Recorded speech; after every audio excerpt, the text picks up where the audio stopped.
Good morning. You're watching City News 24/7. I'm Faiza Amin. Thank you for joining us. It could be considered the highest stakes meeting involving Canada-U.S. relations in a generation. Prime Minister Mark Carney set to meet face-to-face with U.S. President Donald Trump in Washington today. Let's bring in our Parliament Hill correspondent Glenn McGregor joining us now from Ottawa. Glenn, lay out what the day is going to be looking like. Yeah, there's some last-minute changes to the schedule. In fact, the meeting between Donald Trump and Mark Carney has been moved up a little bit. It was supposed to happen after lunch. Now it's going to happen in the morning. So at 11:30, according to the White House schedule or itinerary put out this morning, Carney's motorcade will pull into that driveway area you see in the West Wing, and Trump will be there to greet Carney in person. Then they'll go inside the Oval Office with a meeting scheduled to start at around 11:45. That's going to take them into the lunch hour, and then they're going to have a luncheon together. So Carney will get a lot of FaceTime with Donald Trump today, including some of it on camera, we think, because typically what Trump does in these situations when he's welcoming other world leaders to the White House is he brings them into the Oval Office, sits them down next to him in high-back chairs, and then likes to field questions from journalists. The White House press pool will be in there. We think there'll also be some Canadian journalists in there going to ask them about, going to be pressing Donald Trump on sort of the comments he made recently about still wanting Canada to become the 51st state of the United States. And we know Carney has said that is just not on.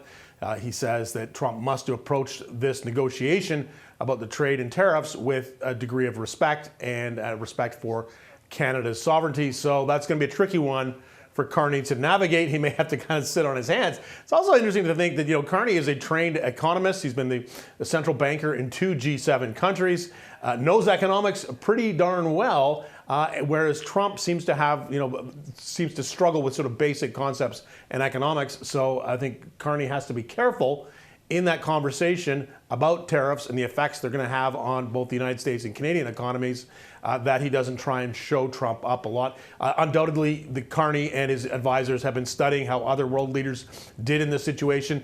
The bad end of the scale, obviously, the Ukrainian President Vladimir Zelensky, that disastrous meeting with Trump in the Oval Office, and then they look at better examples. UK Prime Minister Keir Starmer and French President Emmanuel Macron both handled their meetings recently a lot better. So I think Carney will be going to school on those meetings. But Carney also has, in addition to this, obviously all eyes turned to Washington today watching this, there's still this other issue domestically that Carney may be having to respond to later in the day. There's a press conference planned. I believe it's going to be held at the Canadian Embassy on Pennsylvania Avenue, not too far from the White House, after all this wraps up. Carney will be asked undoubtedly about comments made yesterday by Alberta's Premier Danielle Smith, who has just recently changed the rules to make it easier for Albertan citizens to bring a motion for a provincial-wide referendum. And of course, one of those could be potentially on Alberta sovereignty, because we heard a lot of grumbling about this recently, although we think the numbers of people supporting this are still relatively small.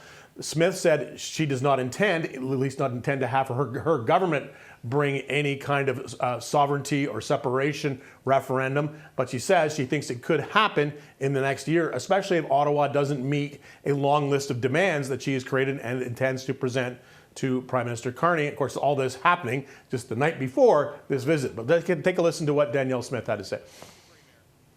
To be clear from the outset, our government will not be putting a vote on separation from Canada on the referendum ballot. However, if there is a successful citizen-led referendum petition that is able to gather the requisite number of signatures requesting such a question to be put on a referendum, our government will respect the democratic process and include that question on the 2026 provincial referendum ballot as well.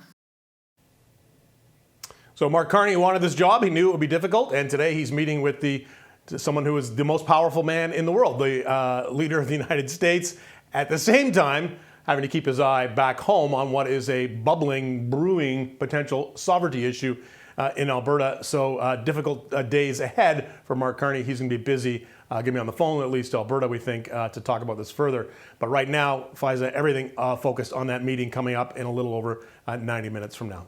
All right, and we're going to be following the day's events right here on City News 24/7. Glenn McGregor in Ottawa. Glenn, thank you.